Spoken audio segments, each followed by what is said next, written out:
Okay, so this week you guys sent over this video by Tam Kaur about setting boundaries, right? And how to, move past constantly people-pleasing. Yeah. This resonated with a lot of you, so we're going to deep dive into it. For sure. And hopefully extract some, like actionable tips and insights that you can put to use right away. Absolutely. I think, what we have here is like a really practical resource. Mm-hmm. It's a YouTube transcript, so, lots of advice and examples. Yeah. But what really gets to is like this core understanding. Yeah. The difference between just being nice and being a straight-up people pleaser. Right. Like, it's about shifting that focus back to your own priorities. Yeah, and she makes this really good point in the video that when you don't have those boundaries, like, you actually diminish your own self-worth. Yeah, totally. It's like you're giving other people the power to make decisions for you, kind of, right? Mm-hmm. You're handing over the reins. Yeah. So where does this even come from? Well, that's interesting. Why are we all like this? I think it's so multi-layered. Yeah. Like, she talks about high energy, Okay. which can actually be a good thing, but it can lead to you overextending yourself for other people. Right. So you're so busy feeling everybody else's feelings that Yeah. you kind of forget about your own, in a way. For sure. Yeah. And then she also talks about past experiences. Oh, interesting. Like, if you've been manipulated before or been invalidated, emotionally, Yeah. you kind of learn to put other people's needs first as like a way to feel safe. Right. Or accepted or just. Yeah. Yeah. Like, it's a survival mechanism. Totally. And I think a big one is like feeling responsible for other people's happiness. Oh my God. Yeah, that's a huge one. It's such a burden to carry. So heavy, yeah. And it's not even ours to carry. No, it's not at all. And then she talks about, how some people, like their sense of worth in childhood Right. was tied to certain behaviors. Okay. Like being the good kid to get that approval. Totally. Like, you have to earn love by behaving a certain way. Exactly. And I think that's a big one for a lot of people. Yeah, for sure. And then she goes on to talk about, some of the more like immediate signs. Okay. Like feeling uncomfortable saying no. Yeah. Or being afraid of rejection. Right. Or, constantly seeking validation. Oh, yeah, big time. And caring too much about what other people think. Yeah. And then also like fear of confrontation. Right. Like all of those things can kind of point to people pleasing. Yeah. And so I think for you listening right now, if any of this is resonating with you, Totally. like that's already a really great step. Yeah. It's like you're starting to understand, like, oh, maybe this is a pattern for me. Absolutely. And maybe I want to start shifting it. It's that awareness. Right. That's the first step. So she gives some initial steps, right, to start breaking this cycle. Yeah, she does. So what's the first one? Well, the first one is to just stop trying to predict what everyone else needs. Oh, okay. Stop mind reading everyone. Exactly. It's not your responsibility Yeah. to anticipate and fulfill every desire that someone else has. It's so hard, though, because we get so good at it, right? It's like we can anticipate. It becomes like second nature. Yeah. And then we almost feel like we're letting people down if we don't meet that unspoken need. Exactly. Yeah. So how do we stop doing that? I think it's about, shifting that focus to your own communication. Right. So how do we communicate that? Like just allowing other people the space to express their own needs directly. So instead of anticipating, yeah, I'm just going to wait for you to tell me. Yeah. And that could be so hard. So hard. Especially if you're used to like jumping in and, doing things before people even ask. It's almost like we feel a sense of pride in that too, right? Like, oh, I know you so well. I already know you need this before you even ask. Yeah. Okay. So what's number 2? Number 2 is to actually start expressing yourself. Like embrace your authenticity. So do things that light you up. Yeah, exactly. Okay. She uses the example of starting a creative project. Oh, cool. Like, sharing videos or writing or presenting. Yeah. Because, it's all about like dedicating time and energy to things that actually resonate with you. Right. And not, doing things just to get approval from other people. Yeah, it's like you turning the lens inward instead of always focusing on everybody else. Mm-hmm. Okay, love that. What's the third step? The third one is practicing self-validation. Okay. Now, she mentions this is explored in another video, right, which we don't have the specifics of here. Yeah. But I think the concept is really important. Yeah, for sure. It's about, learning to acknowledge your own worth, your accomplishments, your feelings, without relying on, praise or agreement from other people. Right. So, like, your opinion of you is the one that matters most. Absolutely. Yeah. And number 4? Number 4 is the swear jar concept for apologies. Oh, this is so good. This is a good one, right? I love this one, so tell us about it. So the idea is to dedicate a whole day to just counting how many times you say sorry when it's not actually necessary. Okay. Right.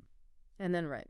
And then you set up a consequence for yourself. Okay. So every time you say sorry, unnecessarily, you put like $1 in a jar or something. Oh, so good. Like a swear jar, but for apologies. Yeah. I think for a lot of us women especially, right? We apologize constantly, like when we're just existing in the world. Like just taking up space. We're like, oh, sorry. It's so true. Yeah. Okay. Number 5. Number 5 is to start small. Okay. Like make a commitment to one non-negotiable thing each week. So one small boundary. Yeah, exactly. With yourself or with others? It could be either. Okay. The example she gives is prioritizing rest. Okay. So if you're tired, you stay home. No matter what. No matter what, even if other people don't understand or don't prioritize it in the same way. Right. So it's about taking those baby steps. Yeah. Okay, so that leads us into the next part of the video, which is really getting clear on like what a boundary even is. Yeah, totally. And she uses these 2 contrasting characters, Lola and Athena. Oh, yeah. So tell me about these 2. So Lola is the people pleaser. Okay. And she uses phrases like, oh, okay, I guess I'll let it slide this time. Or, no, don't even worry about it. I'll totally take care of that for you. Right. Even though she doesn't want to. Yeah, even when she's feeling totally overwhelmed. I can hear the resentment building already. I know. Yeah. Like you can just feel it in her language. Yeah. And then you have Athena, who's, she's kind and considerate and polite. Okay. But she also has a really strong sense of self-worth. And she knows how to prioritize her own time and energy. Yeah. So she doesn't let people walk all over her. Exactly. So she might say something like, I really wish I could help out, but to be honest, my current workload is at capacity. Okay. I don't want to overextend myself and risk burnout. So she's being really clear. Yeah, she's stating her boundaries. And she's not apologizing. Nope. No apologies necessary. Right, because it's her right to have those boundaries. Absolutely. Yeah. Okay, so I think we all kind of know a Lola and an Athena in our lives. Oh, totally. Maybe we are Lola and Athena sometimes. We've all been there. It's true. So she breaks down boundaries into 7 types. She does. So walk us through those 7 types. Okay, so the first one is physical boundaries. Okay. Which is all about, your comfort levels with touch and personal space. So, for example, she says, she's okay with hello and goodbye hugs. Right. With friends and acquaintances. Yeah. But she doesn't like, unexpected or prolonged physical contact. Right. Beyond that. So it's very personal. Very personal. Yeah. What's the last one? The second one is sexual boundaries. Okay. So this is about, preferences and limits within intimate acts. Huge. And she really stresses the importance of open and honest communication. Yes. With a partner about this. Before you do anything. Exactly, before you engage in any kind of intimate activity. So important. So important. What about emotional boundaries? So for her, this is, she has a low tolerance for raised voices or insults. Okay. And she's willing to disengage from a conversation if that happened. She's protecting herself from that emotional, Like she's not going to tolerate that. Yeah, exactly. And number 4. Number 4 is spiritual boundaries. Okay. So this is about, not compromising your values or beliefs to fit in or please other people. Even if it's hard. Yeah, even if it feels uncomfortable. Okay. And number 5? Number 5 is financial boundaries. Okay. So she talks about living below her means. Right. And prioritizing investments over like impulsive spending. So that's an interesting one, right? Because that's like a boundary she's setting with herself. It's not even like with other people. It's like internal. Yeah. It's like, I'm not going to do this to myself. Yeah. I'm not going to spend all my money. Yeah. Because I have goals. Yeah. Okay, so interesting. Okay, what's number 6? Number 6 is time boundaries. Okay. Which is, not overcommitting yourself. Right. Or agreeing to do favors for people when you're just exhausted. Yeah, or you just don't have the time. Yeah, or you already have a ton on your plate. Yeah, I think a lot of us struggle with this one. I think so too. Especially, we're all so busy these days. Yeah. It's like there's always something. There's always something. Yeah. And it's okay to say no. Yeah. It's so hard, though. I know. And then what's the final one? The final one is non-negotiable boundaries. Okay. So these are the lines in the sand. Right. The things you will never compromise on. No matter what. No matter what. Like what kind of things? Well, for her, it's refusing to be pressured into vaping or smoking. Okay.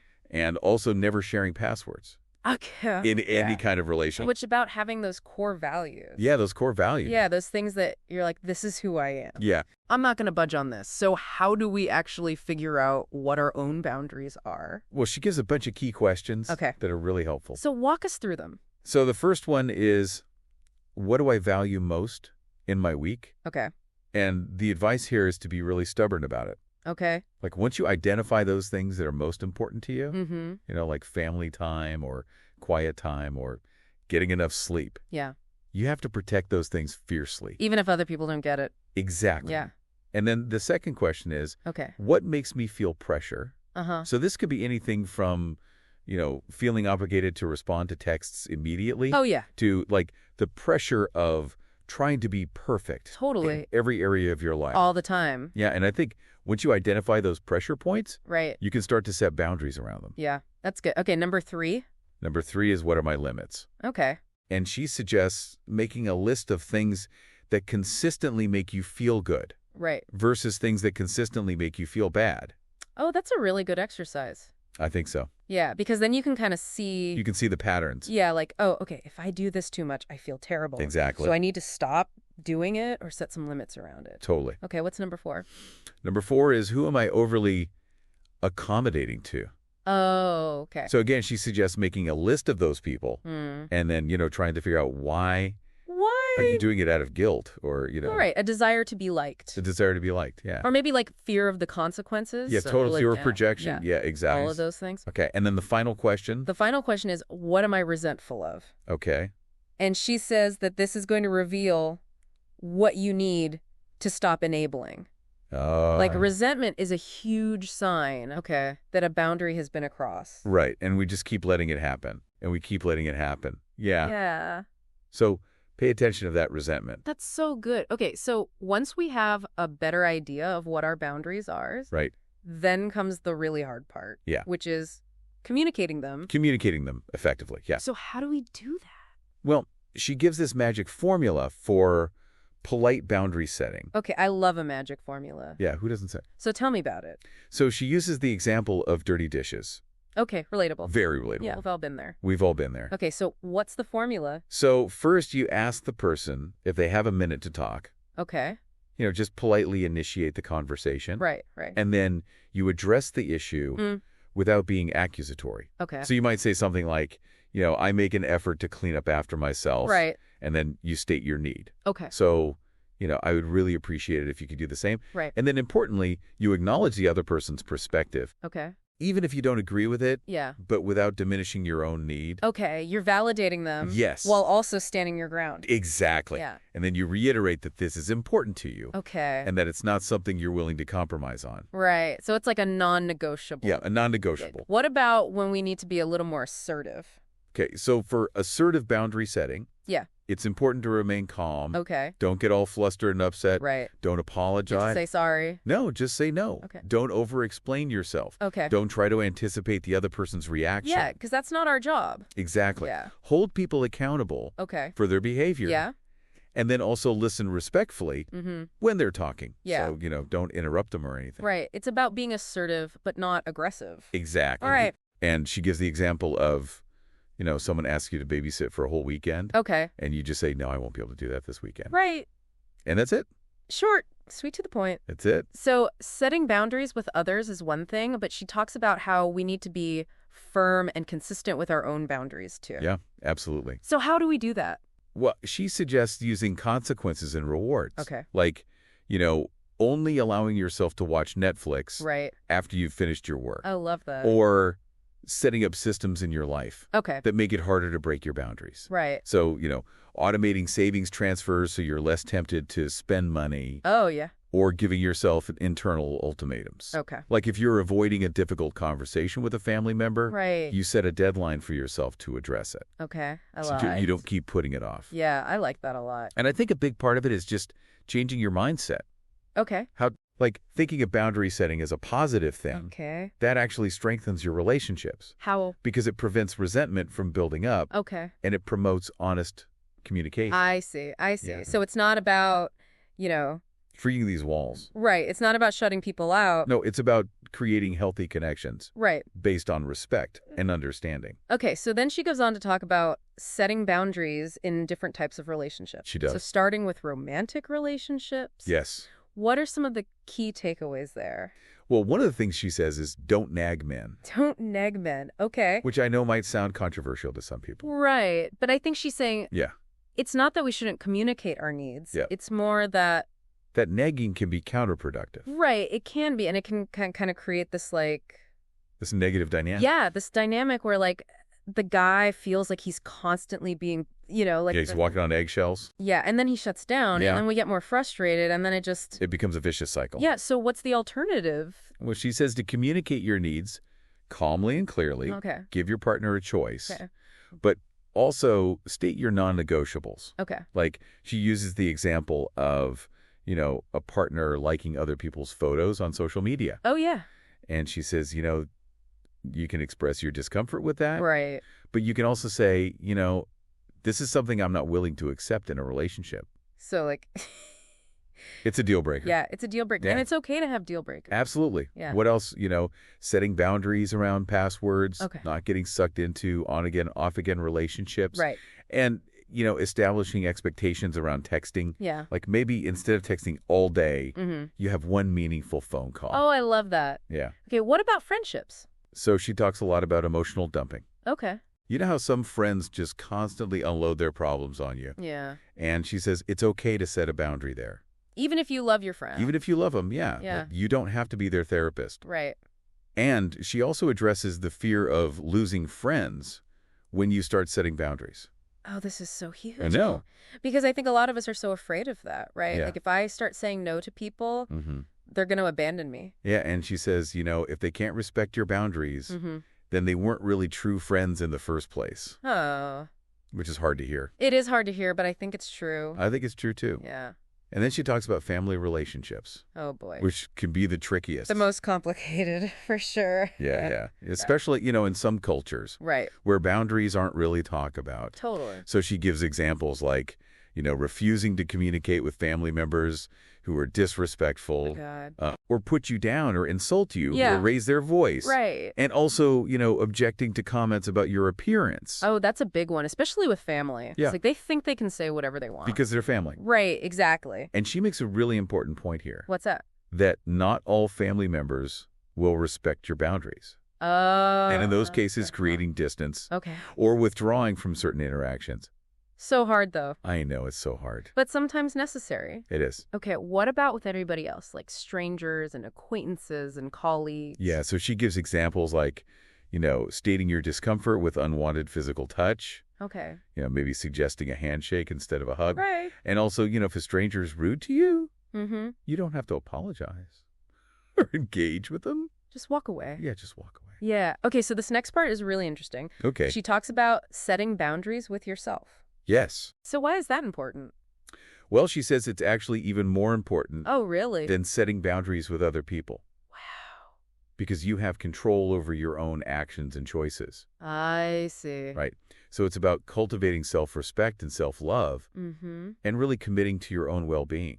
So what are some practical tips for doing that? Well, she suggests, prioritizing your needs and your goals. Okay. And resisting those short-term pleasures that might derail you. Right, those temptations. Yeah, exactly. Okay. And she gives this really cool exercise. Okay. Where you script out your ideal self and your desired lifestyle. Oh, I love that. And then you identify the boundaries you need to set with yourself. So you're basically writing your own rule book. Exactly. For how you're going to live your life. Yeah. Okay, so good. Okay, and then finally she addresses the fear of people leaving when you start setting boundaries. Yeah. So what does she say about that? Well, she says that if someone gets angry when you say no, it actually validates your decision.